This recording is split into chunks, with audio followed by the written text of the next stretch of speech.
Bismillahirrahmanirrahim. Okay. Assalamu alaikum wa rahmatullahi wa barakatuh. Dear guests, professors, colleagues, friends, and our ghost audiences everywhere. Thank you very much being over here with us physically or online. Let me recite a few verses from Quran. Bismillahirrahmanirrahim. Alhamdulillahi Rabbil Alameen. Wa salatu wa salamu ala ashrafil anbiya'i wal mursaleen. وعلى آله وصحبه أجمعين رب اشرح لي صدري ويسر لي أمري واحلل عقدة من لساني يفقهوا قولي لا حول ولا قوة إلا بالله العلي العظيم إن الدين عند الله الإسلام صدق الله العظيم. So this is my privilege just to recite Quran freely, independently, not like in Turkey. I always emphasize this one. This is very freedom of expression, my religion.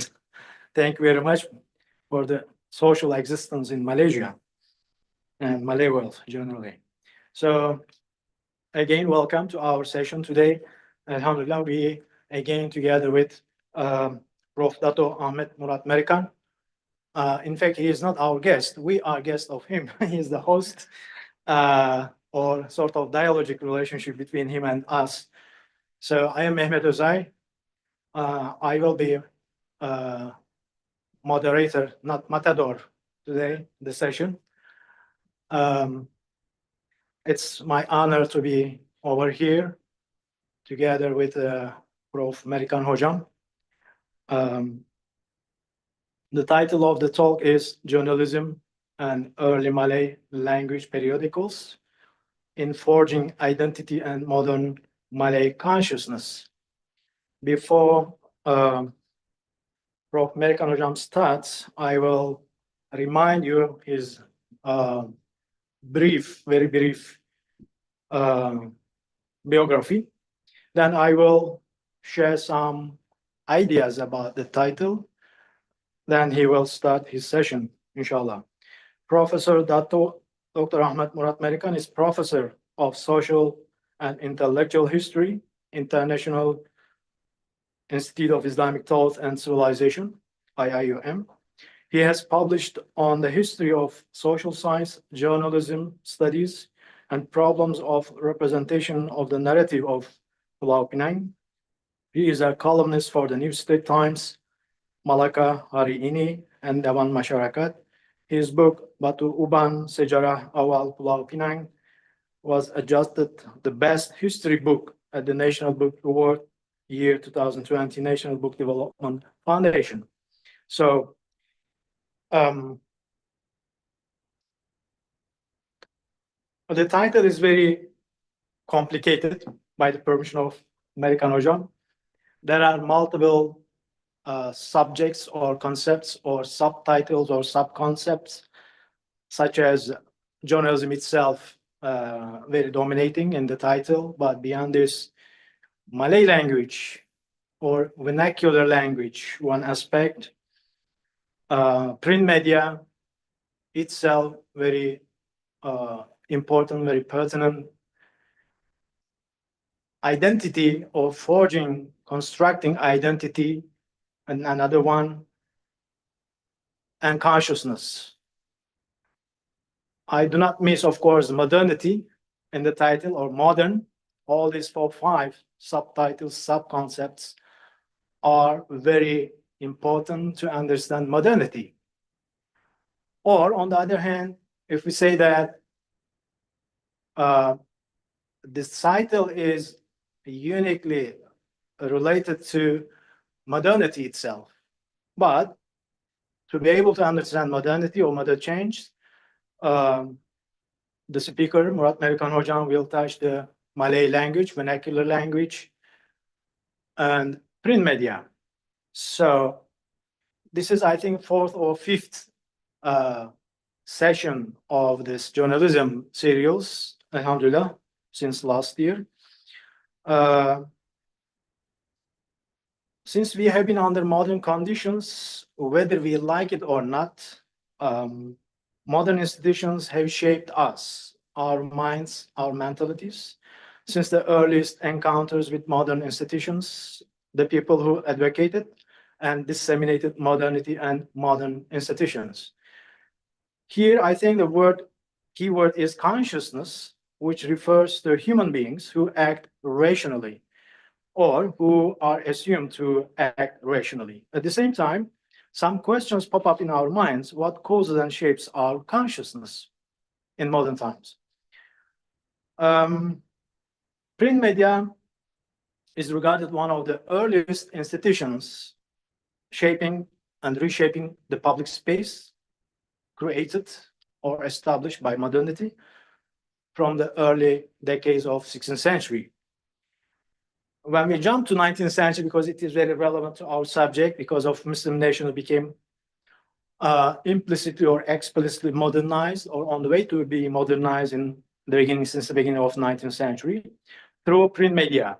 So through print media, the vernacular languages were also transformed. I mean, modernity, as I mentioned above, transforming, reshaping us, including our languages, vernacular languages.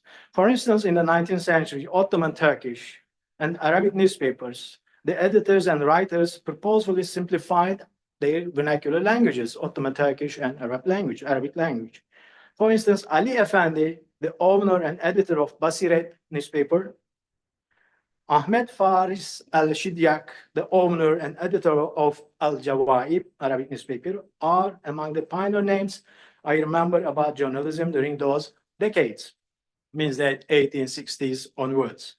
This was very functional because they intended to invite the general public into this new public space, means that throughout journalism, newspapers, people started to share some more spaces to express themselves or to listen to others. The second aspect, which I would like to touch very briefly, because the subject is Malay context. In the general Malay world, I pronounce always, we remember two contemporary individuals considered religious scholars or ulama, but they are polymath at the same time. Since their early adulthood, they have engaged in journalism and print media. These individuals are also regarded as journalists, intellectuals, in a sense. These are Ali Hashimi, Allah Yarham, from Aceh, North Sumatra, and Hamka Haji Abdul Malik Karim Amrullah from Padang, West Sumatra. There are two issues I wish to highlight again. The first is that journalism is not mere a profession charged with transmitting news and information from one source to another, as suggested by some people. The theme or profession of journalism is not a simple denotation of the transmission of a piece of information.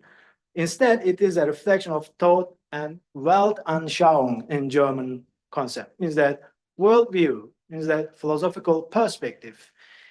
Second, we make an error if we think a journalist is a mere professional. A journalist without any philosophical stance is nothing more than an AI. A journalist is someone who functionalizes his philosophical stance in his work. Whether the readers, audiences, and the journalists themselves are aware or not, journalism as a profession and journalists as professionals are pertinent to comprehend society's intellectual dimensions. So these are my just brief account about the title, what I have understood.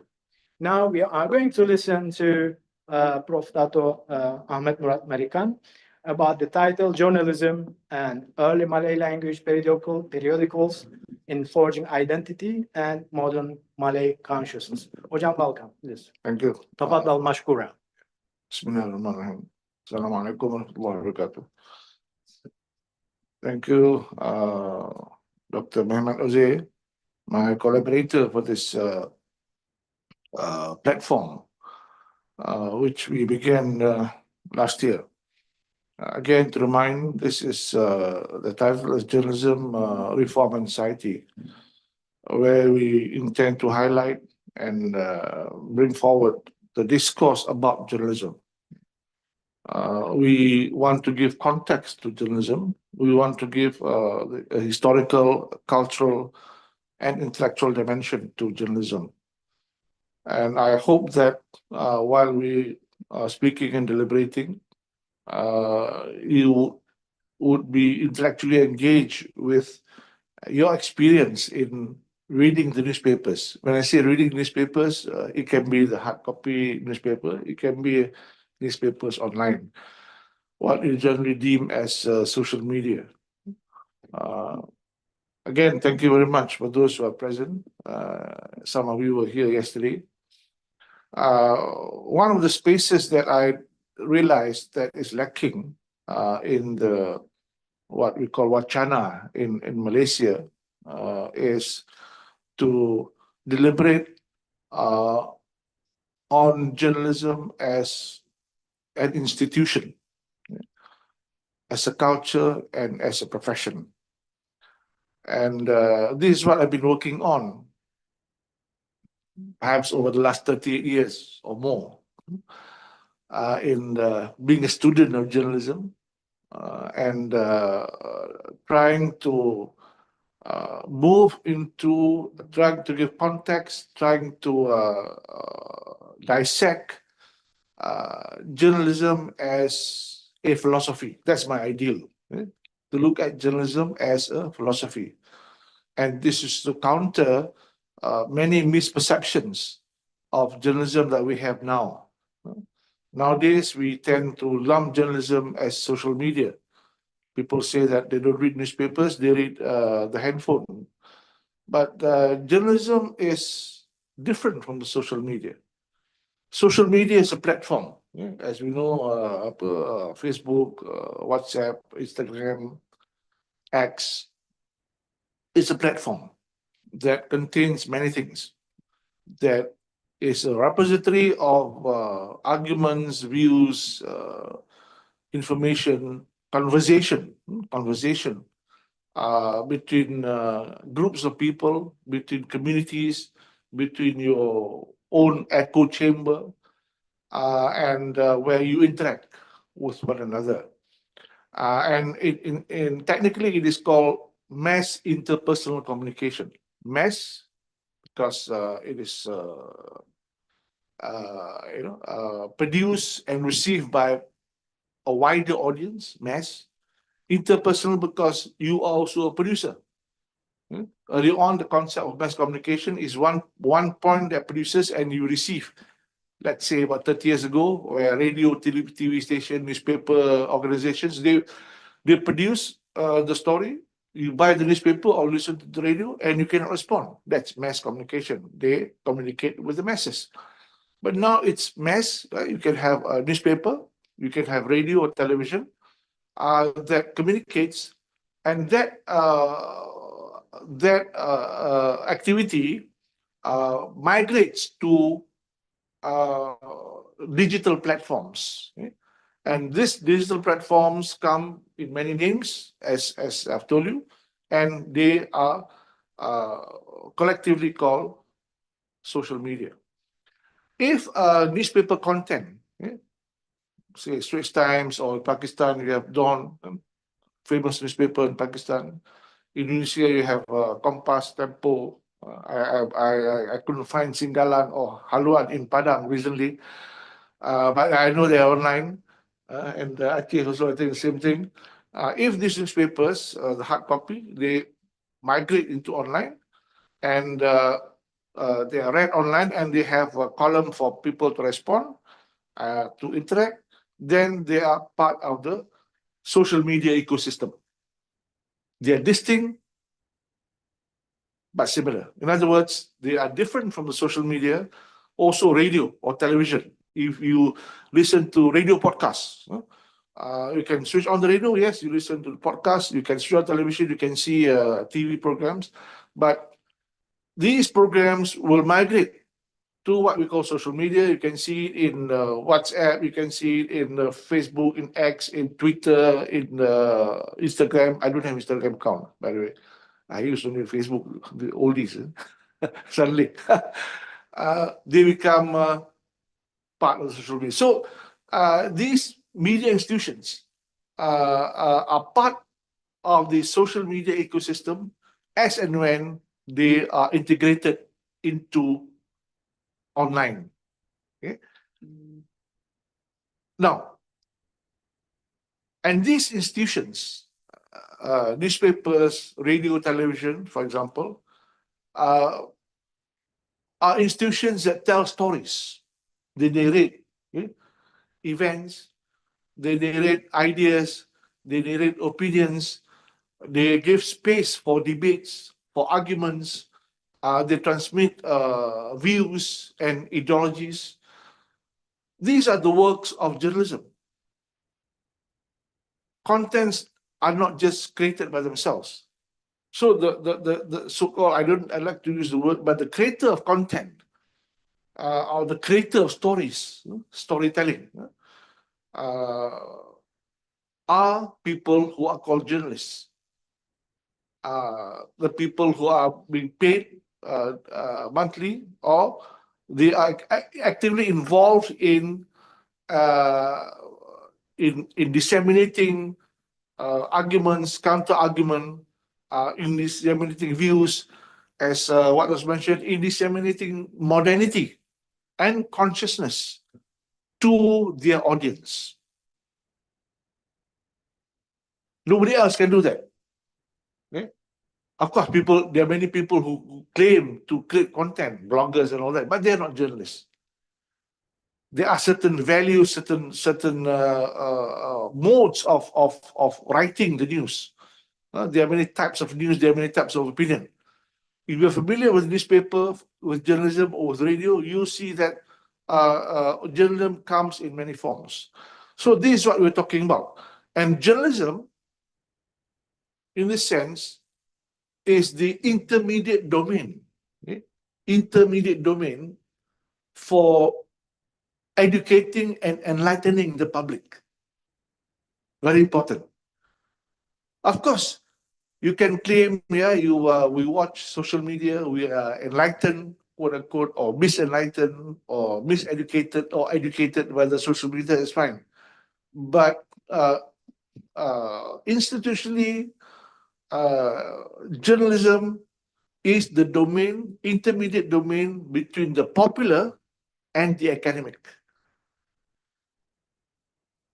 If, for example, a group of people converse about things that they see around them, about other people, about other ideas. That's one, the popular. I mean, when I talk about the popular, I mean, say popular media. Okay? Popular media, films, books, periodical, radio, television. These are the popular media. The popular media, where they are consumed by the masses for various reasons, for entertainment, for light exposure, for relaxation, for conversation, for just knowing the news, just knowing information, just engaging. That's all. Nothing deep, nothing elaborate. Okay? And they are available. These media are available to everybody. And then on the other end, you have the academic form of production. Okay? Academic form of production will be again books, okay? Like very conventionally dull books. This is a book which I've used since 1976. Of course, I photostat and bind it. Okay? Journals, monographs, working papers, technical reports. These are academic products, so-called academic products, and which involve scholarship to some extent. But in between, you have the media, and within that, you have products of journalism. And within that, you have arguments, you have ideas, you have transmission that are serious but comprehensible to the layman, or comprehensible to any learned intellectual person or any learned intelligent person. In other words, if you were to listen to the radio, for example, on the podcast on the climate change, that's not for a group of professors to listen. That's not for researchers to listen. That's for those who are intelligent enough to be engaged in a discourse on climate change. So the radio provides that podcast, for example, or trends in the diplomacy. For example, the competition between China and the US, and why China is encroaching into the waters of Indonesia, Malaysia, and the Philippines. Right? On the one hand, you have reports, intelligence reports, academic papers about China's activities. On the other hand, for the intelligent person, they don't read the reports. They don't read journals. Only professors read journals. You and I read journals. But what about the man in the street? They read the media. They read products of journalism to make sense of the problems that China has, to enlighten, and these analyses, they analyze and they dissect the background, for example, the implications, the reasons, and the response in a more immediate, but not an immediate way. So they give some perspective to this. So that is the intermediate domain, which all of us should be engaged in as citizens of society or any good any good environment. So here, I'm talking. I have to give you this background because I want you to be clear on this aspect. So this leads to the keywords of consciousness, journalism, and Malay language periodicals. The keyword is Malay language periodicals. Before I go to that, there's another argument, there's another dimension which is important in terms of why do we have journalism in the Malay archipelago? And I'm here making reference to the Malay Peninsula with some reference to Indonesia, Sumatra, and Minangkabau, but more so on the Malay Peninsula. When did journalism arrive? Or did journalism arrive at all? Is journalism a direct intervention of the West? Was journalism induced by the colonial powers? Was there no continuity between the era before the coming of the Europeans and the establishment of newspapers? Because at the time we're talking about newspapers and periodicals. Now, if you want to understand Malay language journalism in Malaysia, you have to understand two things. One is the nature of Malay society over the last 500 years. When I say 500 years, I mean in the modern period. Modern means 500 years, beginning 1500, 1600. Beginning, say, for example, with Hamzah Fansuri, Nuruddin Araniri, Samsudin Al-Sumatrani. They were one of the first Malay Muslims to write in Malay, to write religious tracts in Malay, to write theology in Malay. And why they write? One of the quotes from Hamzah Fansuri is that they write in Malay because this is to benefit those who do not read Arabic and Persian. In other words, they don't just write for nothing, they write for an audience. There is an audience, meaning to say that Malay-speaking audience. Although during the time of Araniri was Gujarati, Hadrami Gujarati, he went back and forth from Aceh to Randir, which is Ranir now.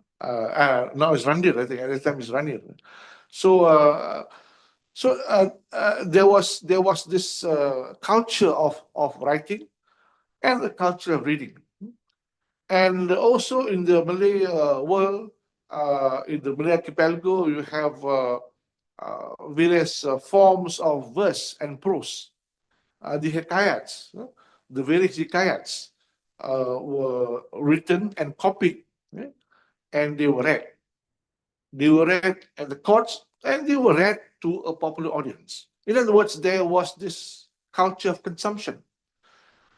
And again, as you move forward, you have in the 1800s, you have a new way of expression in terms of moving away from old classical Malay to new Malay.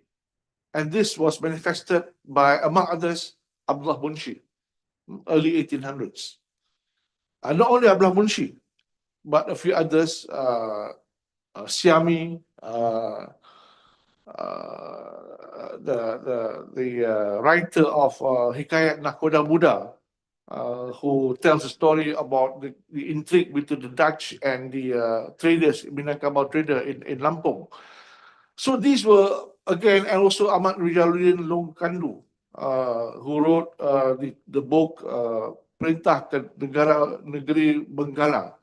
He sailed from Kedah to Bengal in Calcutta, and he described what was happening in Kolkata at that time, in the early 1800s.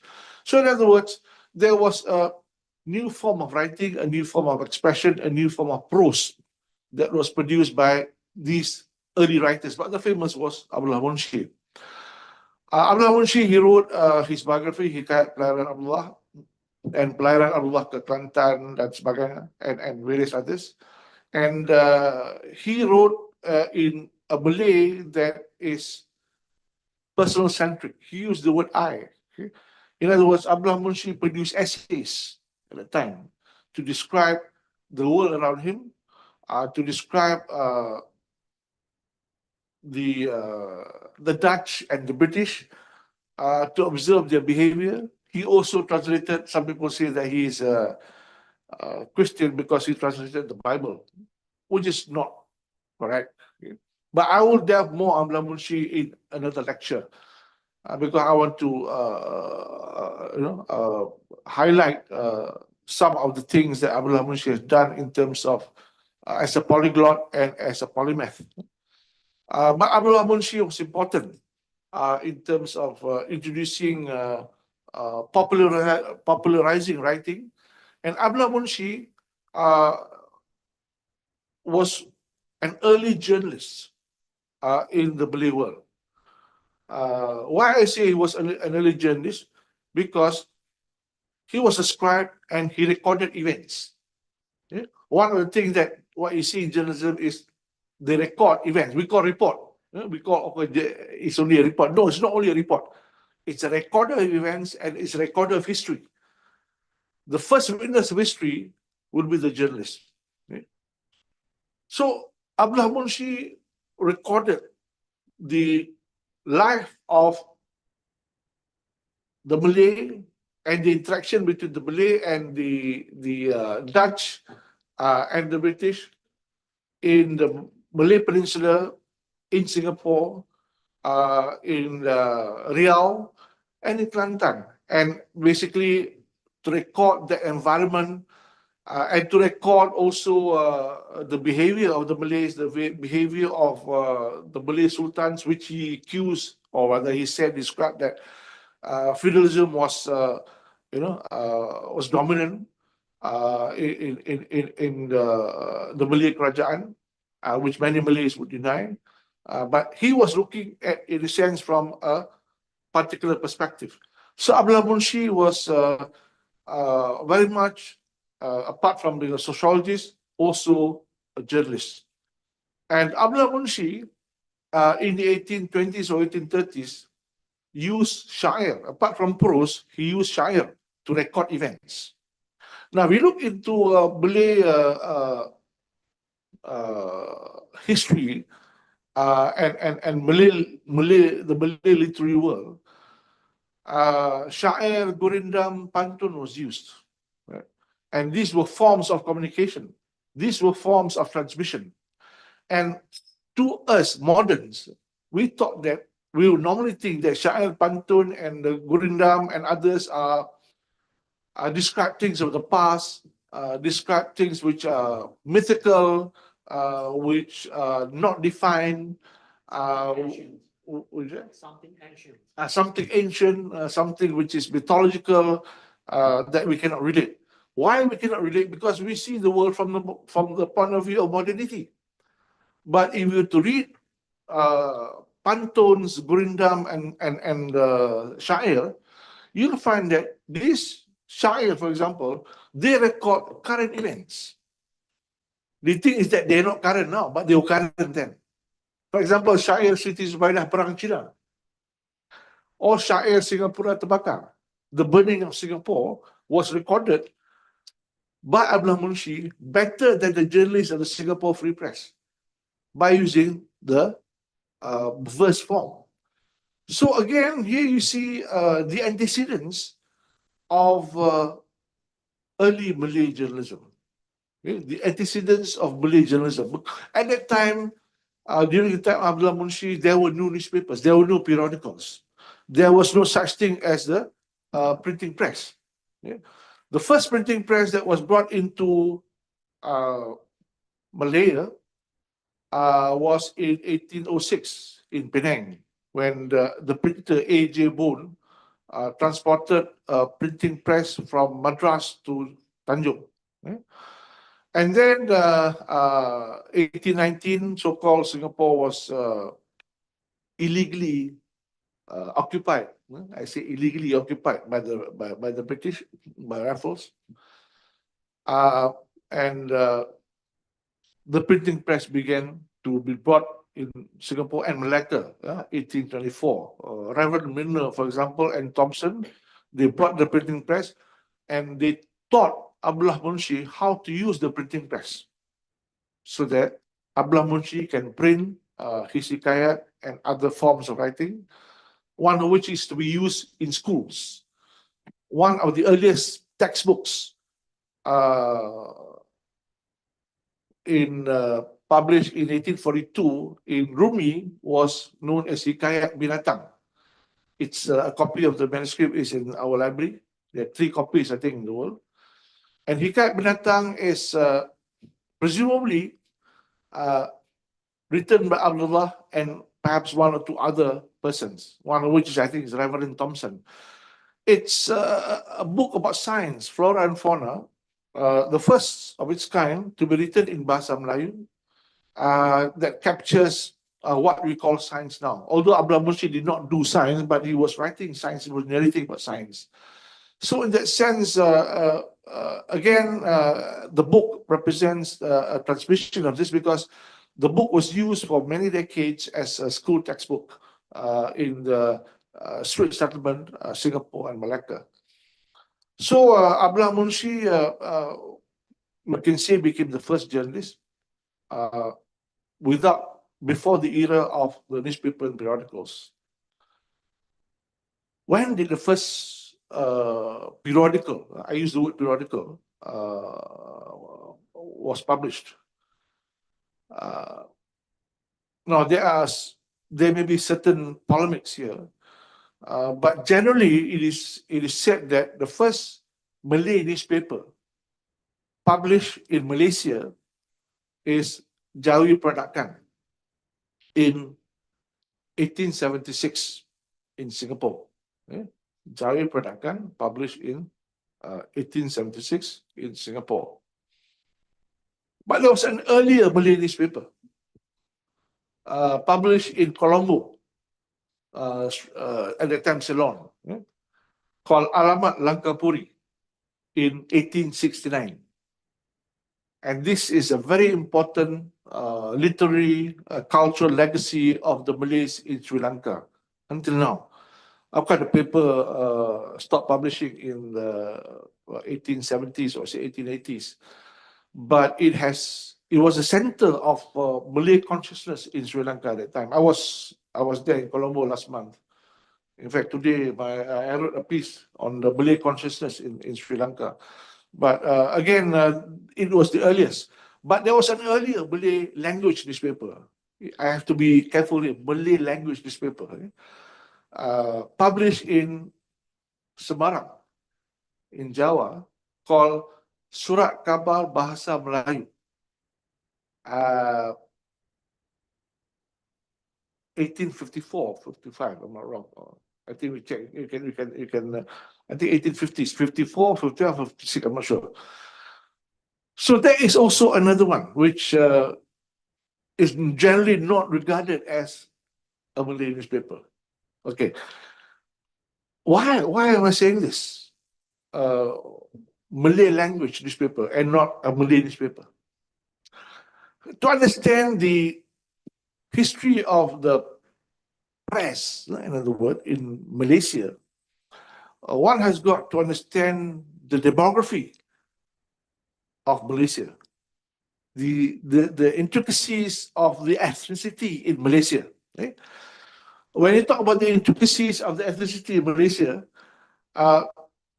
you have different groups that were forged that came to this part of the world. First, essentially, this part of the world called the Malay Archipelago or Nusantara, comprising the Malay nations of Malaysia, Indonesia, and Brunei, was the meeting point of civilizations. Meeting point of civilizations means that waves and waves of civilizations met at this geography along the Straits of Malacca, the peninsula, throughout the peninsula, from what we call South Thailand, but I don't use the word South Thailand, I call it North Peninsula, right down to Aceh, Kedah, Malacca, the port cities, Jambi, and Batavia. Yeah? These were the nodes, the points of convergence of waves of civilization, even before the coming of Islam. Okay? We have, before Islam, we have the Greco-Roman civilization coming through the Levant, the Arabian Peninsula, and sailing through the route across Trapabone, which was Sarandip and Ceylon and Sri Lanka, through what is now Phuket, crossing the peninsula to Okyo and to China. So this was the route. Okay? And then came the Hinduism. Again, the influence of Hinduism, Sanskrit, and the wave moved to the Malay Archipelago. And then came Buddhism. And when you talk about Hinduism here, it's not the same as the present understanding of Hinduism. It's not Hinduism in a collective sense, actually. It's Hinduism comprises many religions. You have to read Al-Biruni to understand. When he says Hindu, which means people of the east of the river Indus, Sindhu, the earlier name was Sindhu, Indus, Sindhu, Hindu. So Hindustan means the people living east of the river Sindh. That's Hindustan, not referring to religions, but referring to the people, to the population. So again, when we talk about the coming of it, again, these are the things which we have to clarify to the Malays. Malays don't want to deny their past, which is quite dangerous, which again deflects us from the internalizing our being and our cosmology. We cannot just erase the past altogether. All nations in the world recognize their past, including the Arabs. And the Turkish world and the Persian world, they have a past before Islam. So again, I think the Malays must come to terms with this.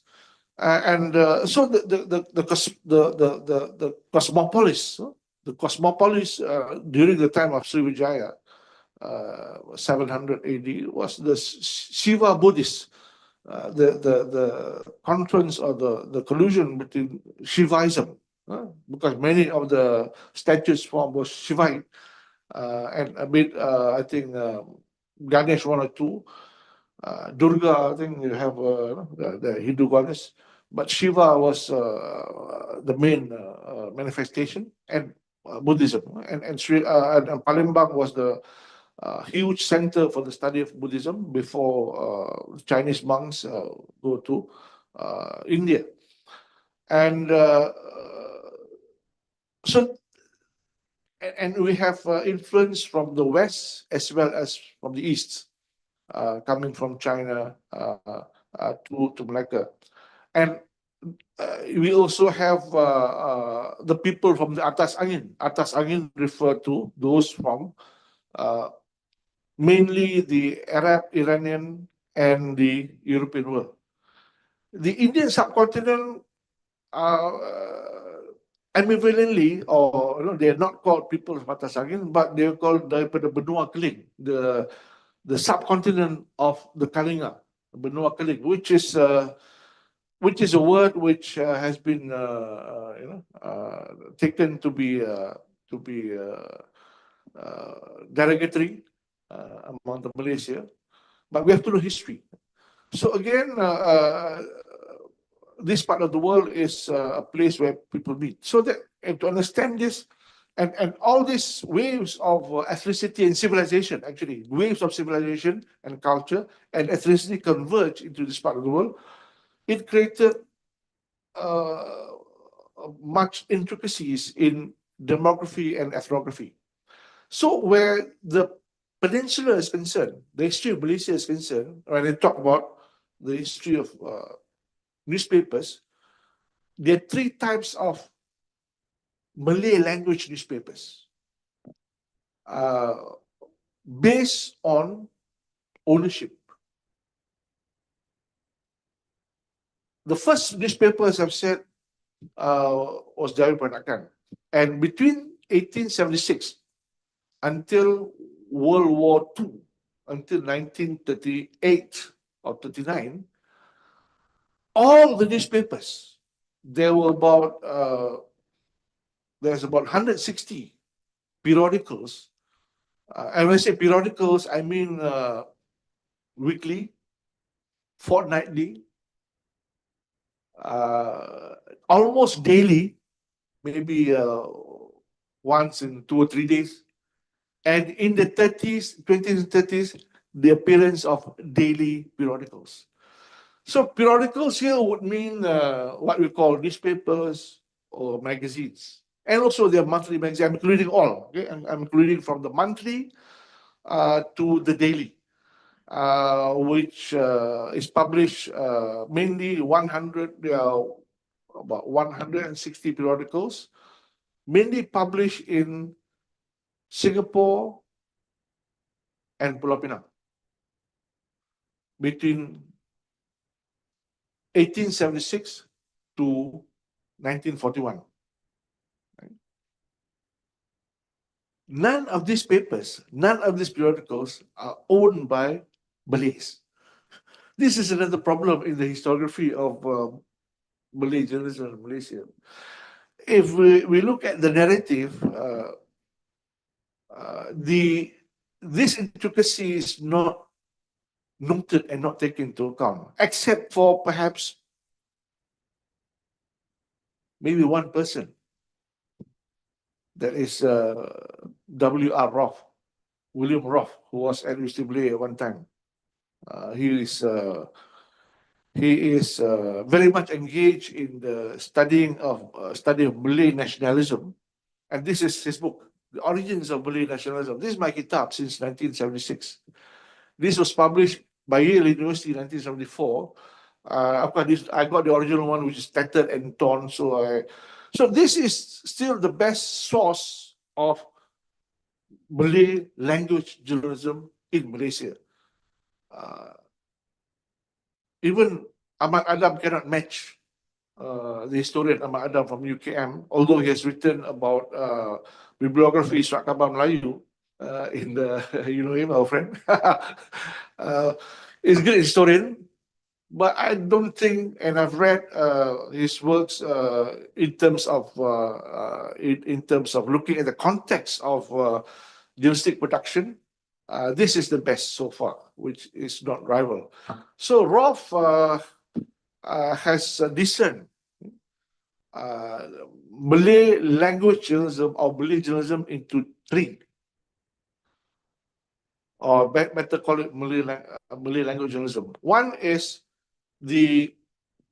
as a result of this confluence of cultures and civilizations into the Malay archipelago and Malaysia over many hundreds of years, and especially when Islam came, you have different cultures from both sides, and you have the assimilation of Muslims into the Pribumi culture. You have one is the Jawi Peranakan identity. The Peranakan means the hybrid, the Creole society, the offspring of the intermarriage between two different ethnicities. So we have the Jawi Peranakan periodicals. We can say that about 140 of these periodicals are owned, funded, and managed by the Jawi Peranakan community. The Malays may not like it. They will kill me after that. From Jawi Peranakan to the various newspapers in Tanjung Pinang, okay, from 1894, names of Tanjung Penaga, Bahtera, Bumi Putra, Cahaya, Pulau Pinang, and also in Perak and Singapore, many were owned and managed by the Jawi Peranakan. Because the Jawi Peranakan, they are essentially the descendants of the intermarriage between the South Asian, South Indian Muslim community, mainly from the Coromandel and the Malabar coast. Essentially, the Tamils and the Malabaris. Okay? The Tamils and the Malabaris have been coming waves and waves even before the time of Malacca. Okay? And they have been coming here for, I would say, for maybe 2,000 years. Okay? What is recorded would be over the last 400 or 500 years. What is clear would be over the last 250 to 300 years. What is clear? And what is clearer would be over the last 150 years. What is clearer, what I mean is through colonial records. What is clear, what I mean is through correspondence and letters written by the Malay community, and one of which is the collection of letters by Francis Light, not by Francis, but under the Light letters, 1,200 letters written by the sultans, Malay dignitaries, Malay traders, Malay women, Malay scribes to Francis Light. So these letters tell us about the existence of the Jawi Peranakan community, and also Surat Raffles, which was published by Professor Ahmad Adam about 20 years ago, and various other letters. Earlier on in Malacca, we can find the stories of Malacca of the killing of the Tamils, marrying into the Malay royalty, Mani Purindam and Nina Chatu. Those names signify that they were either Tamils, Muslims, or Hindus.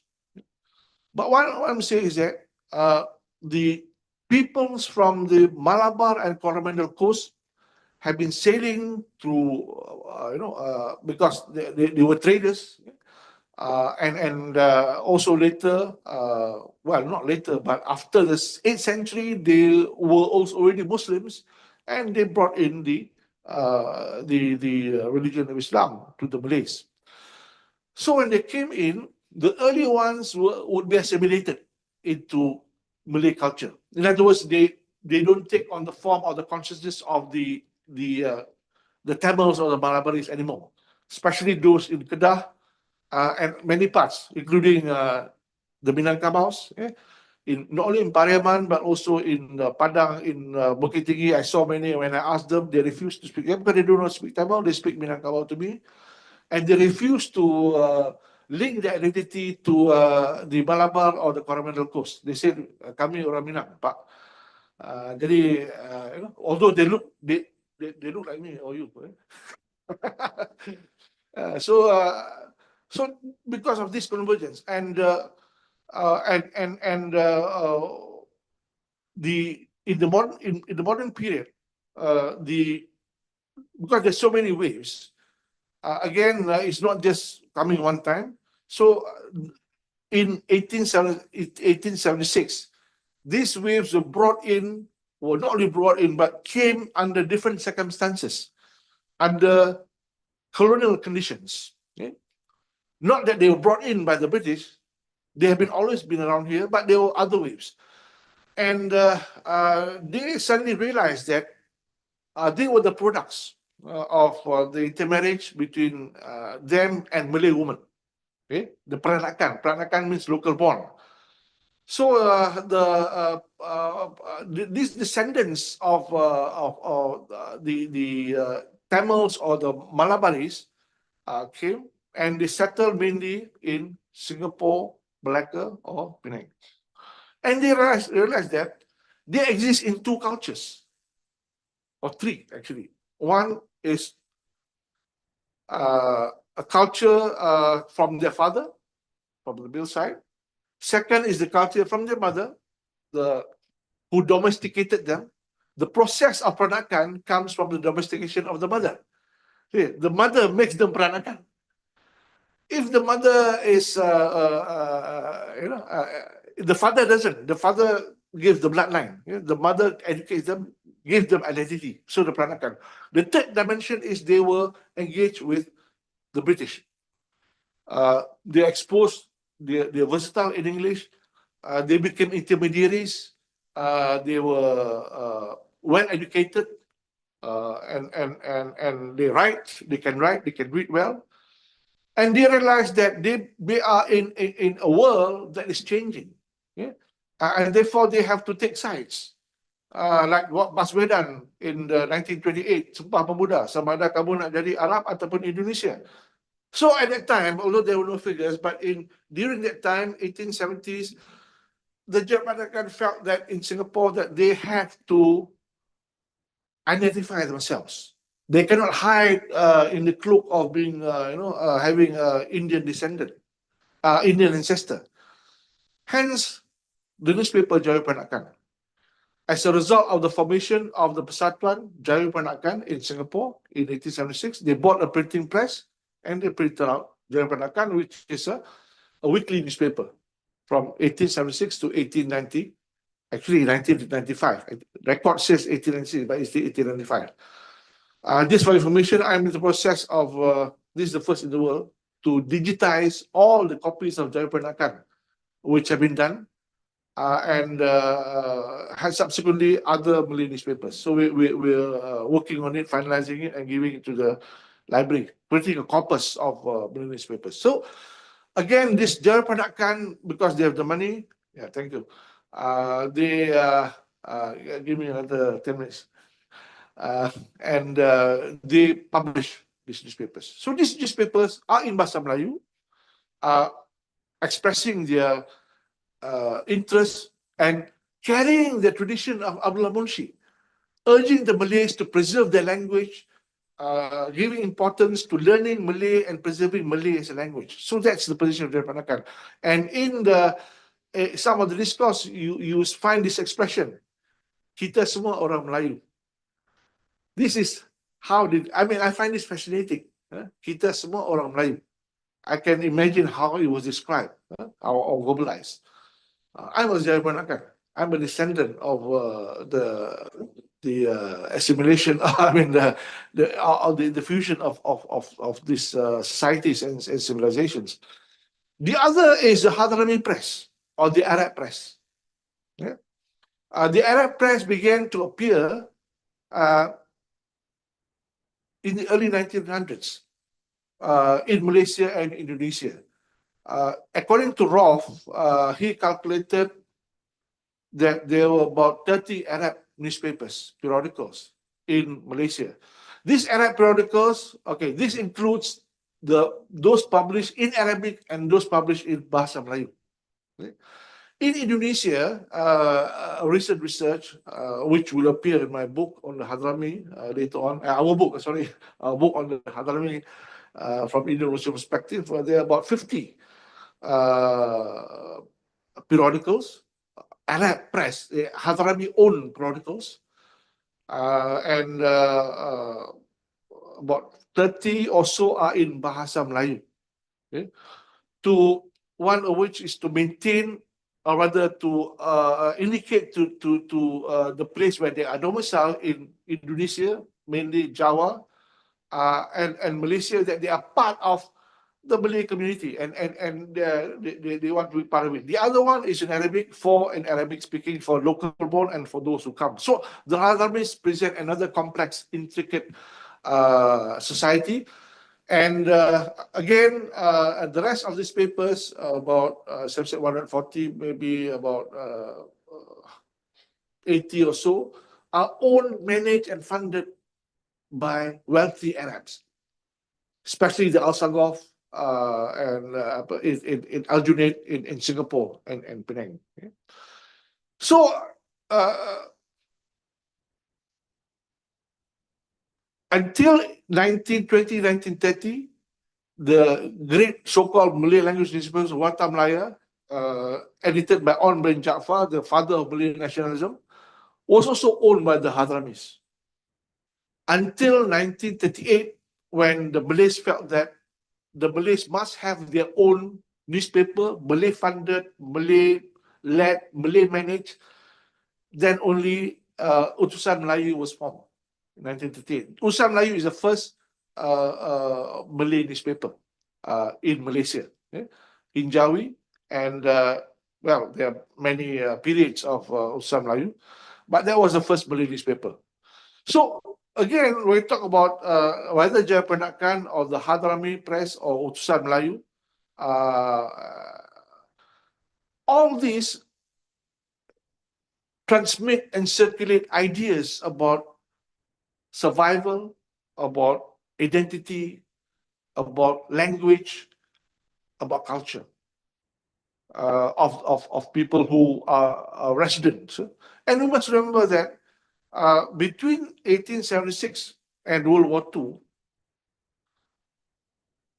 what made these newspapers vibrant was that culture of print and writing in Riau, Pulau Peningan, and in the Riau Island, south of Singapore. Raja Adi Haji and others, where they wrote dictionaries, they provided, the Sultan of Riau brought, I think, at least 2 printing presses, one for the use of the palace, the other for the use of the scribes. And this is where we see a vibrant print culture. And this moved to Singapore. So Singapore, for more than 50 years, was the hub, the hub of Malay intellectual and literary activities, Malay journalistic activities. Singapore was the hub. And so much so that Singapore was hard because Singapore provided that space, provided that opportunity of the Malays. When I talk about the Malays, I mean those from the peninsula, Javanese, Bugis, and Minangkabau, to go there and develop newspapers. And many of the Malay newspapers, although owned by Jaya Peranakan and the Hadramis, were at sometimes written and editorialized by the Minangkabaus. They merantau from Padang or Bukit Tinggi to Penang, many of them, or to Singapore, and they created, they were involved in literary and journalistic activities. So this is how I think we can see this consciousness was forged, and so much so that the basis for a new awakening, because one of the writers of the Hadrami Press mentioned or described of a new awakening, satu satu kesedaran baru daripada from the Hadramis in the Nusantara. The same thing can be said of the Malays. Not in the late 1800s, but in the 1900s before World War II, we find a new awakening of the Malays. Why? Because the Malays are faced with threats to the survival. Even then, Malays are faced with the dominance of the Chinese in business. Malays are faced with the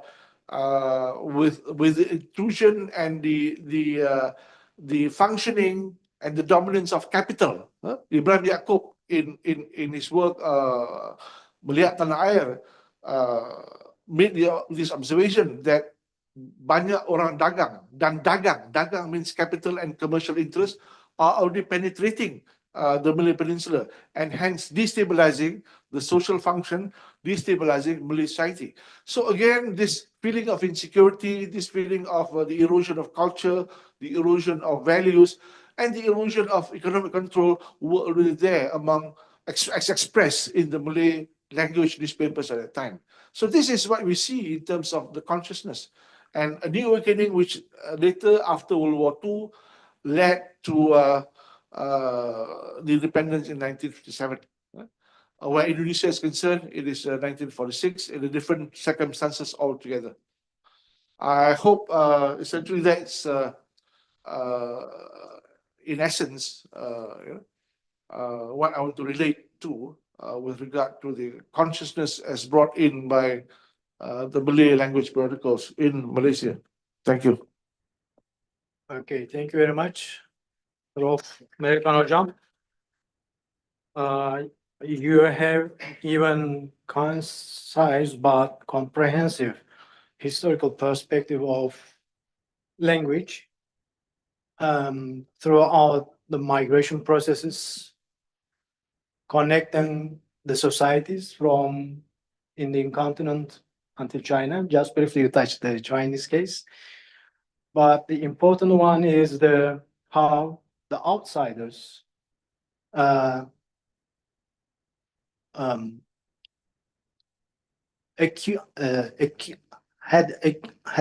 acquisition of language, Malay language, and utilize it in an intellectual product.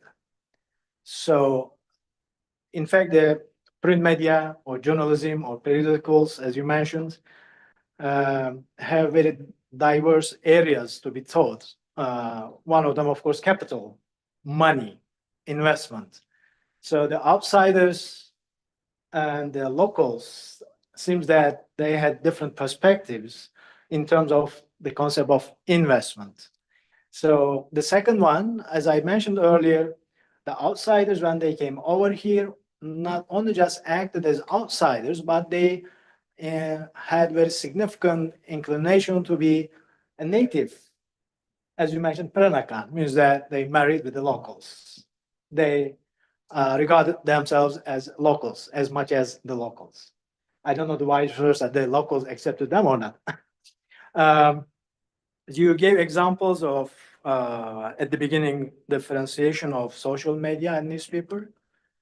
I definitely agree upon it. Social media is a diverse, a different area, very contemporary, but we will see in coming future because it's constantly changing, the content, concept, etc. But we should see how the philosophy, ideas constantly develop in this social media.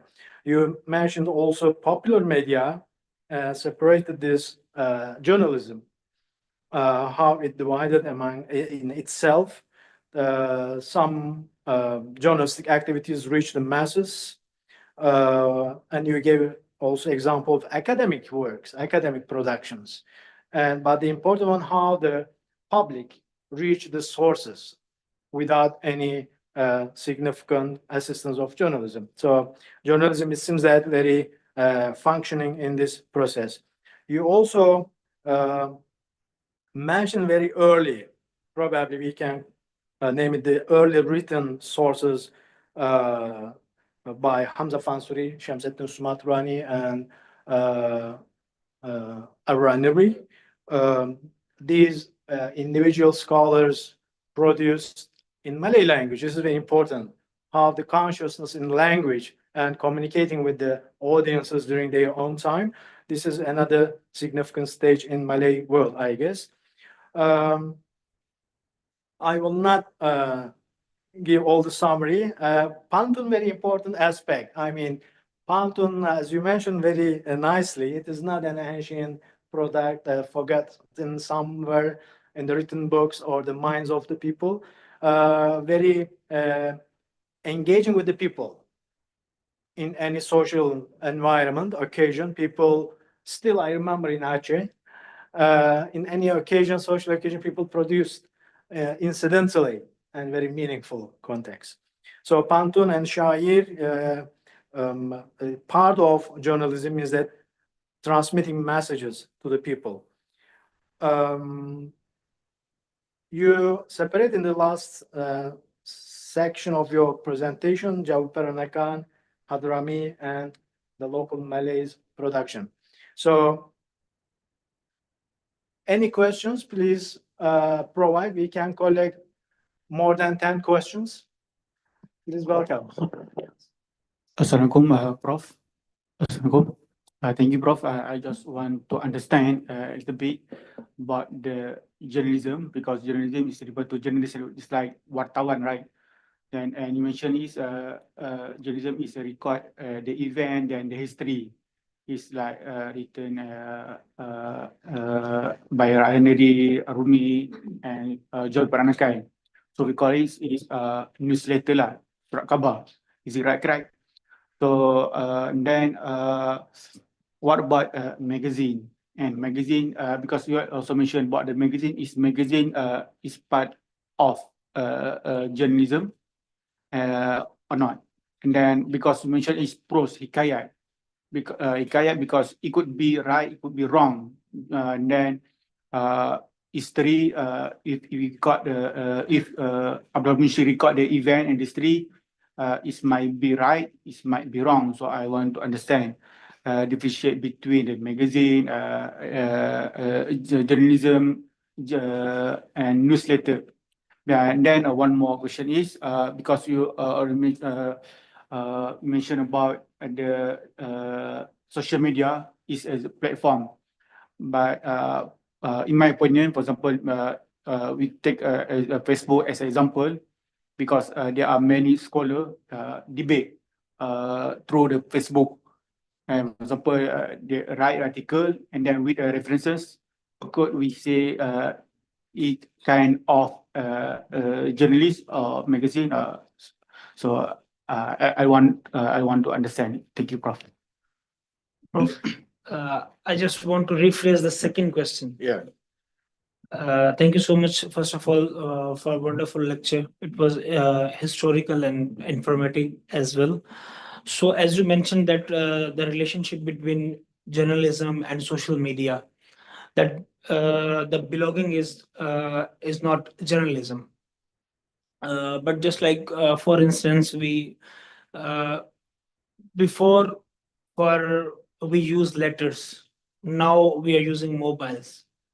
So my question is, social media is a platform that now, whether people are using, whether they are educated or not, everyone using social media, and the whole world, like X, Twitter, and also Facebook and Instagram. So whole journalists are using these platforms nowadays. So why it is not included in journalism? Okay. I'll respond to that first, and then I move to the related some related issues. Social media. Okay, when you talk about social media, you mentioned X, Facebook, Twitter, Instagram. These are digital platforms, okay, which is not specific to journalism. In other words, these digital platforms can contain anything and everything that we want to put. Photos, stories, personal things, letters, gossips, one-liners, observation, anything. Okay? Advertising, promotional content, political propaganda. So all these things are in these platforms. Plus journalistic content. Right? For example, say Facebook, you get a lot of things. You get book promotions, book reviews, personal stories, debates and all that. I also get, if posted by these newspapers, journalistic content. So again, if journalistic content, news, for example, or opinion, is migrated to these platforms, so these content become part of the social media. They are distinct, but if they migrate to the social media platform, they become part of the ecosystem. Okay? In other words, now no media, newspaper, radio, television, books, film, cannot afford to be not online. Films are all online. So normally film, you go to the cinema, but now you can watch films here. I've been wanting to watch many films, but I don't have time to. So if they go online, then they become part of the social media. And they become part of the profession of journalism. So in other words, the social media is not journalism, but journalism is part of the social media ecosystem. Okay, so what is journalism? Okay. Can you say the modern journalism?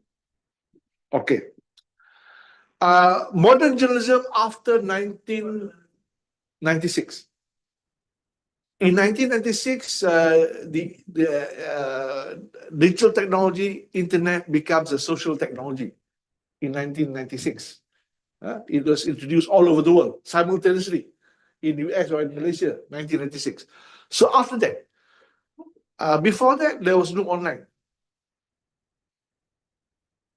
Now, when I say journalism here, I would mean the activity of recording, reporting, observing, witnessing, arguing,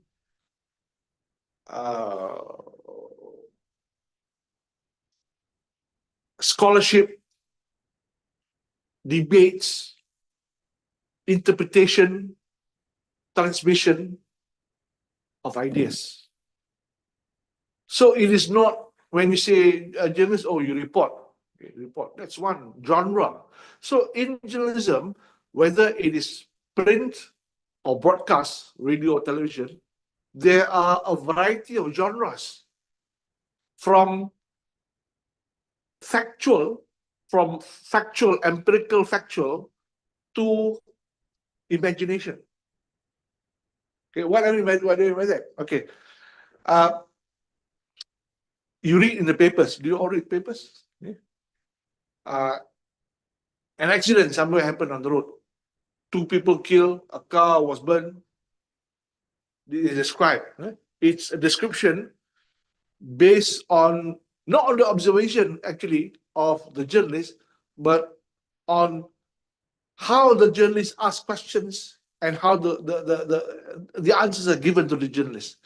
So traditionally, journalist cannot cite himself or herself in the writing of news. The journalist must quote a source. The source is very important. The source is one of the principles in journalism. If the source tells a lie, the journalist will tell a lie. If the source tells the truth or accurate, the journalist can also be accurate, but accuracy is not necessarily the truth. So the journalist will depend. I still remember, I'll give you one example. Many years ago, Hayes No, the environmental condition is hazy, you cannot see, of smog, that kind of thing.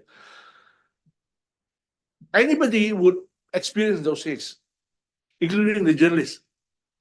But the journalist, when he or she reports the haze, he or she wouldn't say, I experienced the haze today, I cannot see, the visibility is only 500 meters.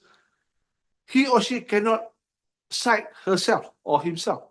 He or she must cite a source or an authority. And therefore, it becomes news. So, and there are many criteria for news. For example, currency, novelty, proximity. I'll give an example of proximity. Say there's an earthquake in Mecca. 1,000 people died. The story will be news among Muslim countries, Muslim newspapers, and newspapers that are generated by the Muslim community. That will have close proximity and given priority compared to, for example, newspapers or the media from non-Muslim countries, for example. So that's what we call proximity. Can be physical proximity, can be psychological proximity, and all that. So again, it'll be covered as news. News as a construct, as an objective. You learn research methodology, objective construct. Again, this philosophy, people say that, oh, 10 people died of accident, that's it. No, that is supposed to be an objective construct of an event that happened. So if nobody witnessed the event that happened, it does not become news. If the event does not fall into the news net, it doesn't become news. In other words, it is empirically assumed not to have happened. Okay, so that is news, that is information. Of course, there are many kinds of news, which I will deliberate later in another lecture. And then you have opinion. This is where I think we come in. This is where what I'm talking about. Okay? But if you read those newspapers, they also carry news, very important. News of, say, of the war in the Balkans, news of the damage of the caliphate appeared in the Malay papers for about 50 years, from the 1890s until post-1925. They still talk about the caliphate. They still are concerned about the collapse of the Muslim community, the collapse of the caliphate. Okay? They're still concerned about the loss or the war in the Balkans and Turkey and Russia and so on. So again, that's news. That's news, which are covered by these papers, Saudara, Lembaga Melayu, and so on. And then the other dimension is what we call opinion. Opinion means commentary, argument, polemics, issues that are written as what we call a journalistic essay. In other words, when we talk about opinion, we mean that the writer can, use the first person, or the writer can present ideas. And these opinions is the intermediate domain. These are scholarship in itself. These are not things which are of popular usage. Not everybody reads opinion. The common man do not read opinion. Opinions are only read by the intellectual and the intelligent person. Even book reviews are part of the opinion. So, if, for example, I cannot give a good example for Malaysian newspapers. I'm sorry, I've got to apologize. Okay, example, if you read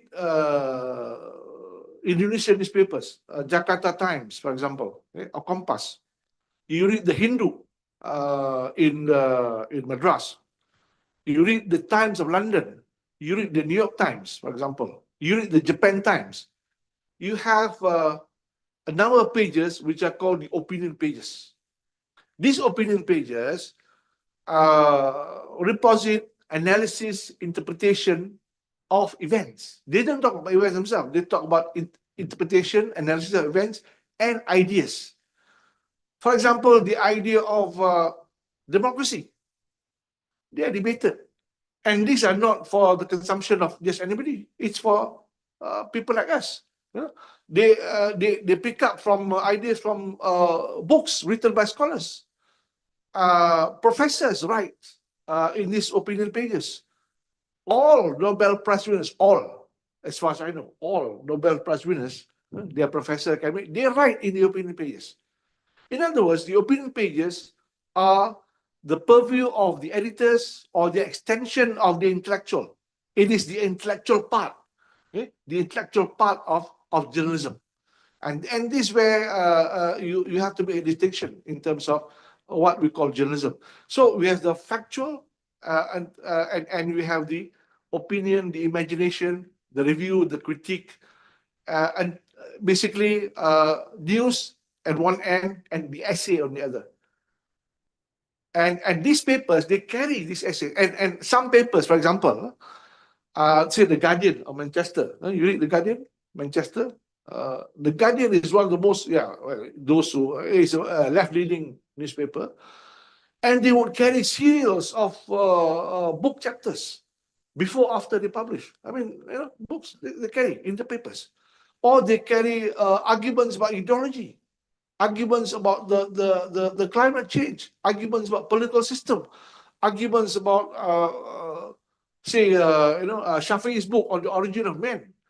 They will include that debate, for example, between Christianism and God. So all these things are part of journalism. They may be written by journalists, by editors or by journalists, and they may be written by non-journalists, people like us. So again, when you talk about journalism, journalism is a profession, but within the profession of journalism, there are many functions. Okay? The reporter who writes about the accident, he's doing the function of reporting. He may be the editor of a newspaper. You see that? For example, if the Prime Minister were to visit other countries, the UN, who normally follows the Prime Minister? It's not the reporter, it's the editor. So he is the editor, functioning as the editor, meaning the editor is the captain of the newspaper, okay? Determining the face of the newspaper, the direction of the newspaper, the character of the newspaper, the opinions and the position of the newspaper on the issue of the day. And he will follow the Prime Minister. And when the Prime Minister speaks, he does the reporting function. So reporting is a function. Editing is a function. And also in the newspaper, you have editors, you have leader writers, you have editorial writers, you have commentators. Again, you have these functions in newspaper. And the newspaper has a column called the leader, Leader, or lidah pengarang. Lidah pengarang. The leader voices out the position of the newspaper on certain issues. For example, say the issue of Malaysia and China. Okay? The newspaper editor, in coming out with the leader, take a position, does not himself or herself makes a position, but it reflects the newspaper's position. And normally, the mainstream newspaper, would reflect the position of the government of the day, mainly. Okay? Of course, there are alternative newspapers giving an alternative perspective. In the America and in Britain, you have Manchester as an alternative. The Guardian of Manchester as an alternative newspaper. In America, you don't have many alternative newspapers. You have some small newspapers, but again, many are all mainstream. In Indonesia, you have a variety of newspapers, mainly mainstream, but some are critical of the government. In Malaysia, where I talk about newspapers are concerned, you have mainstream and you have alternative. And these are online also. So again, these alternative newspapers will give the opposite view or a critical view. So this is where, when you talk about journalism, we're talking about this domain, institution, a culture, and it also applies to radio and television. If there's a talk show or a forum on, say, do you listen to BFM station? If there's a forum or debate, the anchor is doing journalistic work, okay, in terms of asking questions. So one of the functions of a good journalist is to ask questions. When you ask the right questions, you get the right answers. So again, it's in short, it's a whole domain and a culture and institution. It's not just a function. One more, Prof. Yeah. You always give example Manchester, Indonesia. Then I just noticed you didn't give example. You didn't mention like Bernama, Sinar Harian. Okay. Oh, Bernama is a news agency. okay. Bernama is a news agency. It like Antara, for example, like Press Plus of India, like I don't know, Pakistan, like Anadolu in the Turkey. These are news agencies. News agencies function as the official organ of the state. In Malaysia, mainstream newspapers would be Berita Harian, Utusan, Sinar Harian, the Chinese newspapers and the Tamil newspapers. They are mainstream newspapers. But again, now we also have Malaysia Kini, Free Malaysia Today, also mainstream newspapers, because they are not critical of the government of the day. They at one time before 2008 or before 2018, newspapers like Free Malaysia Today, like The Vibes, like all these many online newspapers, they are alternative newspapers. But when in 2018, when the political ideology changed, the alternative ideology becomes mainstream. So these papers, they become mainstream. And the mainstream papers remain to be mainstream. Yeah. And when you talk about newspapers, when you talk about journalism, we're talking about writing for the public. It's a public document. It's for the public domain. Newsletters are not for the public domain. Newsletters are for a group of people or for an organization, okay, circulated within that. But when you talk about radio, TV, journalism in the context of newspaper, they are in the public domain. They circulate ideas for the public domain. Within the public domain, they encourage debate, they encourage consciousness, they encourage awakening, they encourage a literacy on public affairs, they encourage a criticism of the public affairs, they become the barometer, and they also provide feedback to the powers that be. That's what we call journalism. Newsletter is private, not public. So that's the difference between a newspaper or journalism and the newsletter. But when you produce a newsletter in the context, I think your mandate to have a newsletter, you're doing journalistic work. The medium is private. You cannot, I mean, normally you don't sell your newsletter outside. It's only to be read by ISTAC staff and by ISTAC students within the campus. Hojam, there is one question from YouTube. Let me read it. The name is Razi. Salam, Prof. Murad. When the British came to Perak after the Pankor Treaty, officials like Birch, Frank Swettenham, and many others recorded their experiences, including encounters with the locals. These are later published as Journal of Birch, Journal of Swettenham, and the likes. So the question is that, is this considered as journalism? Okay, thank you. These journals written, they are records of personal records, and they are not published. They are records kept within the private domain. But the activities, we can say they journalize. They involve what we call journalizing. In other words, they record, they report, they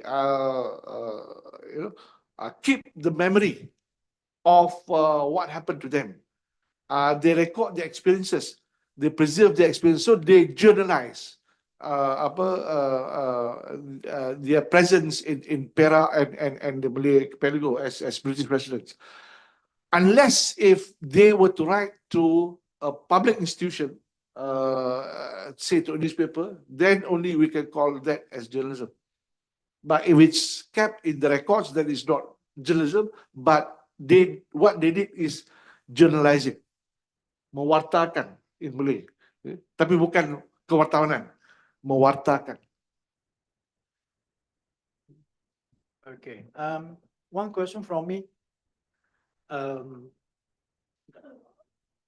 we know that some academicians or the philosophers write in newspapers. Let's say the contemporary ones from France, Michael Foucault, one of them, Yes. or Arendt. In Malaysia, as you mentioned last time in our beautiful conversation, Prof. Nakib Alatas. Yeah. So these are, of course, they did not manage the newspapers, but they affiliated themselves to the newspapers. They felt closer intellectually, and they pronounced, disseminated their ideas. So, what would you like to say about this? I mean, because again, the journalism or journalistic activities are disregarded by some people, but on the other hand, we see very nice examples Yeah. of these intellectuals. Yeah, and it mentioned is that journalism is an intellectual activity. Okay? In the popular sense, if you for example, since Pak Azrin is here, maybe some examples from Indonesia. Haji Muhammad Said, the journalist Waspada, Mokhtar Lubis, and a few other journalists, including the former editor of Tempo, Gunawan Muhammad. They are intellectuals who use the forum of journalism to channel their ideas. For example, Gunawan Muhammad through Tempo. Tempo is a weekly, was still ada lagi kan? Was a weekly or is a weekly news magazine. And this carry their ideas for reform and change. So again, we look at the whole gamut of the involvement of intellectuals and professors and sarjana scholars in journalism is to advocate change and reform for society, to realize an ideal. Right? And this is what happened. And also this is what happened among the journalists in Minangkabau, Western Sumatra. The notion of kemajuan, Ahmad Rifai, the person who originated the identity of kaum tua and kaum muda, usul bangsawan dan usul ulama, kaum tua dan kaum muda. So again, it gave a movement from that particular aspect, a crisis in West Sumatra, which is a legacy until now. But it's not so much felt in Malaysia, but it's still felt in when you talk about these things to people in Minangkabau or in Medan. They still cite the kaum tua and kaum muda. So when you talk about this in Malaysia, many scholars and professors, they are condescending on the activity of journalism. They look down on newspapers. They don't write for, I mentioned yesterday, they don't write for newspapers. They say that newspapers are picisan, because of newsprint, the cheapest paper. And this cheapest paper should not contain works of sublimity or intellectuality. And many of them do not write, because we talk about, these newspapers are a forum for us to extend. But some intellectuals and some scholars do write, including Nakib Alatas. I mean, many people don't know, but I have to say that he does. He has this respect for the integrity of newspapers. And a number of Nakib's students write for the newspapers, not just to write, but to defend or refute an idea or an argument. And this has happened over so many years. Many of you were not, you were not born yet, perhaps. This was mainly in the 90s, 80s, 90s, and early 2000. And Nakib stopped writing for newspapers because at one time I think he said that the editor of one of the newspapers wants to edit and cut some of his words and some paragraphs. So he said that that would distort the meaning. I think he had I don't know, he had encountered that experience, so he stopped sending. But before that, he was sending. He was, in other words, when I say newspaper, I don't mean newspapers in the Daily Sun, but also magazines and periodicals. So when you mentioned the periodical is a generic term. Periodical is a generic term, okay, which includes newspapers and magazines. Okay? When you talk about newspapers, we mean the frequency can be daily, weekly, or fortnightly, can still be called newspaper. Magazines are normally fortnightly or monthly. But in what I just said, in terms of Malay language periodicals, I would include from the daily publications to the monthly publication between those years before World War II. Okay? So thank you for the question. I would encourage you as a graduate student to write. I mean, to write for the the newspaper. I mean, I'm talking about newspaper in the generic sense. So you know, I mean, your whatever you write can be migrated into social media, but nevertheless, you write, and what you write are opinions and essays. That's what I do over the last 24 years. I'm still a columnist. What I write is essays. And one of the things, one of my first columns appear in the pull-out learning curve in Sunday Times in the early 2000s. You check back, let's call pull-out called learning curve, Sunday Times. I have a column, and my readers are university professors and academics.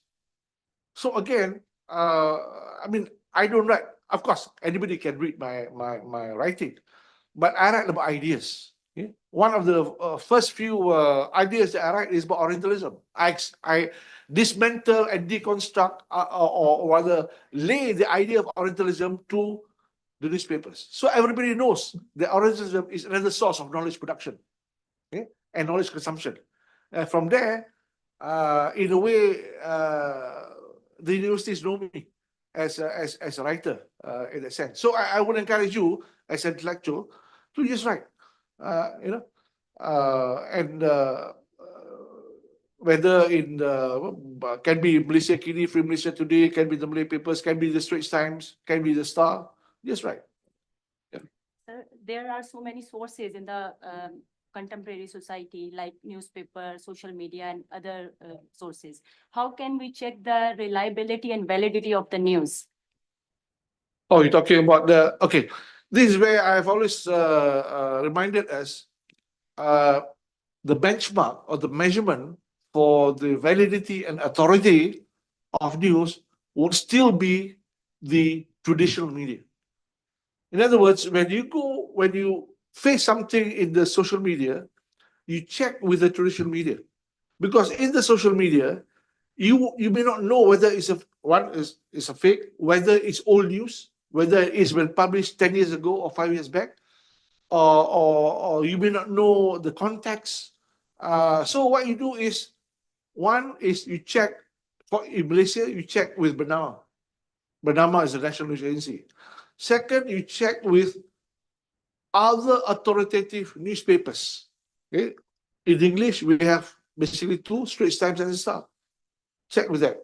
Or you check with authoritative, more or less, or credible online sources. There are some credible online sources. Check whether they carry or not, or whether they refute those sources. For example, last few weeks, you have the story of Chinese schools do not want to follow the ministry's curriculum of revising the Bahasa Malaysia syllabus. Okay?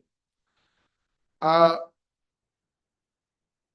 understand that 2 days after that, it was fake news. Okay? And a few days after that, that story was reported by one of the newspapers. Okay? After that fake news was refuted as fake news. So again, one, you have to check, the other, you have to wait. I know waiting is painful, but again, to measure that authoritative sources are important, so authoritative media are important. So the authority is related to um, journalism is very dominating. That's why Prof. Americano mentioned that the role of editors, not the owners probably in early stages, owners just providing the capital for publication, printing, but the editors, the philosophy, they maintain the philosophy of this printed media. Please welcome, brother. Question? Okay. Assalamu alaikum. Prof, you were mentioning about the Hinduism in Malaysian region. So, like we know, like in Bali, there are lots of old temples. So, is there any difference between like Hinduism in Bali and Hinduism in the Indian subcontinent? Because you see, like different idol worship is there, and in Mahabharat, they mention about in like Malaysian archipelago also. So, in that sense, I mean, how they like evolve or the evolution happened in Indonesia or maybe in India. So that's all. Not an authority to answer about Hinduism, but if we look at historically, sociologically, the what we call Hinduism in Bali, for example, are different from those in India. In terms of the conception of certain gods, some of the rituals. And if we look at the religion, people say that the religion of Java and Bali are Hindus. No, I would say Java and Bali, these are the religions of Java and the religions of Bali, not Hinduism. And again, we have to look into the evolution over the last few thousand years. When again, the idea of Hinduism for the people in Malaysia, for the Malays in Malaysia, the Hinduism that they are confronted with are the Hinduism from South India, which is from the state of Madras, Tamil Nadu, not from not Hinduism from Kerala or from Bengal or from Uttar Pradesh. These are different forms of Hinduism, and even the temples in Malaysia, you have segregated. The Bengalis or Hindus would not go to a South Indian temple. So one has, again, in Malaysia, you have several temples. Bengali Hindu, I mean, North Indian temples, Bengali Hindu temple, and South Hindu temples, which are different. So again, where Bali and Java is concerned, to me, it's based on the certain works which I've read. These are a religion in itself. We call it syncretism, but a religion itself. Javanese, agama Jawa, dan agama Bali. Agama Bali itu agama Jawa, sama. Yes. Any other questions? Please welcome. Yes, please. Assalamualaikum, Prof. You mentioned about Hinduism in a different form in Malay archipelago, but what about the influence of Sanskrit language? Because Malay language were very much heavily influenced by Sanskrit before, but there are people, several Malaysian scholars that afraid to admit. So yeah, do you have any comments on that? Yeah, we deny the influence of Sanskrit. We deny the penetration of and the borrowing of Sanskrit, use of Sanskrit in Malay, into Malay. And the Sanskrit used in the Malay language comes from South India. It's South Indian Sanskrit, and not the Veda or the Mahabharata Sanskrit. It's South Indian Tamil Sanskrit. And again, many words are derived from Tamil. And some say that, it is also depending on the centrism, some say that Sanskrit has its origin from Tamil. These are Tamil-centric scholars. To them, Tamil is the earlier language than Sanskrit. there's a narrative on that. Okay. But general narrative is that Sanskrit is older than Tamil. Sanskrit is an earlier, one of the earliest forms of languages in the world, and all languages are derived from Sanskrit. So again, we have to admit that much of the Malay language comes from Sanskrit, apart from Arabic, Persian, and the European languages, Portuguese, Dutch, and English. Like Indonesia, many are derived from Dutch. I mean, to us, we don't know. To Malaysians, there are two words or one word, Quran. Quran. So, but 20 years back, people from Malaysia or 30 years back say, oh, Indonesia, they describe newspapers as Quran. This is prohibited. How can you defile the religion by describing newspapers as Quran? That's not what they mean. Quran is derived from the word Corantos. Corantos means news sheets, which are used in the 1500 or early 1600 Western Europe, in Netherlands and France and Spain. Corantos. Bukan Quran, bukan Qaf, tapi C, Kaf. Corantos or Corant. Courant, Couran, Latin vocabulary, and this was used among the Dutch and the French. So Quran, referring to newspapers, literally means news sheets. Another is less controversial, kantor. Kantor means office. Kantur, kantur in Dutch means office. So again, nothing degrading, nothing wrong if the Malay language, much of the Malay language is derived from Sanskrit. It doesn't make us Hindu. Okay, thank you. The last question probably we can get. Assalamualaikum, Prof. Okay, I have maybe one question. All right. Do you agree that most of the prominent newspaper nowadays that actually control, if I can say, by the other parties behind the organization itself, because they invest more? I can give two examples. One, international newspapers such as CNN, or what else, that reported one-sided only. All right, in terms of the issue of Israel and Palestine issue. Yes. So another one, if we look at into the local newspaper, we can see during the election time, we can see how the certain newspaper who will report to the some parties just one-sided, as I can say. So based on these things happened, what do you think about the journalism and also the etika or the etiquette or ethics of the journalists to report the news with the truthfulness, and also as a citizen, as a society?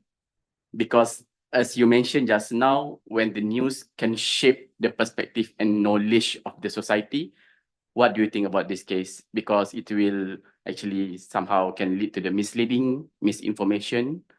That's all. Thank you. Right. Two things. One is good journalism, the other is good propaganda. Where journalism is concerned, in terms of its the ideals behind it, the philosophy and the notion of journalism is should be seen or conceptualized as an impartial kind of institution, objective, the idea of objectivity, the idea of detaching what one writes from one's ideology. The idea of detaching the sentiment and the thinking and the belief of the news organization to what one reports. In other words, one has to separate the values from facts. So if you are, for example, if we believe in the communism and we are reporting about capitalist venture, we cannot infuse our ideology and influence what we report. So in other words, we have to provide as accurate an information as possible. Okay, that is the one of the principles of journalism. At the same time, it is not wrong for journalism to be partisan. In other words, it is not wrong for the journalist, not in the news, but in the opinion, or in the leader writing, or in the commentary, to take sides or to have different perspectives. And this is where I think we need to make a distinction that journalists and journalism need not be neutral. That is one. But at the same time, journalists and journalism must act or be fair on society and humanity. If, for example, there's a genocide well, there is a genocide in Gaza, and if that news organization do not want to affirm and describe it as genocide, then that news organization is not doing justice to humanity. So here we're talking about the logic and the rationality of the media enterprise. Okay? Where, as an example, where CNN, where BBC is concerned, they are dehumanizing and debasing and not doing a service to journalism. They're producing bad journalism by acknowledging or by going against reason and rationality in their reporting, okay? By denying the murder of people in Gaza. That is wrong. That is beyond bad journalism. So in many ways, BBC and CNN and the Western media, they are part of that genocide. They are contributing to that genocide. They are integral to the genocide. They are warmongers. And when, again, this is another side. The American media and the Western media has always been warmongers when they report about war. They are part of the war. They support the war, and they support the belligerents in the war, which is a kind of jingoistic, chauvinistic, and xenophobic. Yeah? And this is what we don't want. And that should not happen in any journalistic enterprise. Okay? Jingoistic and chauvinistic. Nationalistic boleh. Okay? Having an interest, having a certain view of the world boleh. And having a certain perspective, yes. But not to be fascistic and say that my country right or wrong. Or my president right or wrong, or whatever I do is right or wrong. No, what is wrong is wrong. But of course, one can have some views. But if it is fundamentally wrong in the human sense, in the context of human value in human life, you have to say it's wrong. So this is what's happening to the media now. And when, again, we talk about media ownership. Of course, the owners in the country would want the media to side with them. Again, this is very much arguable because the media, the owner of the media must also know the function of journalism. The owner may not necessarily dictate the editors.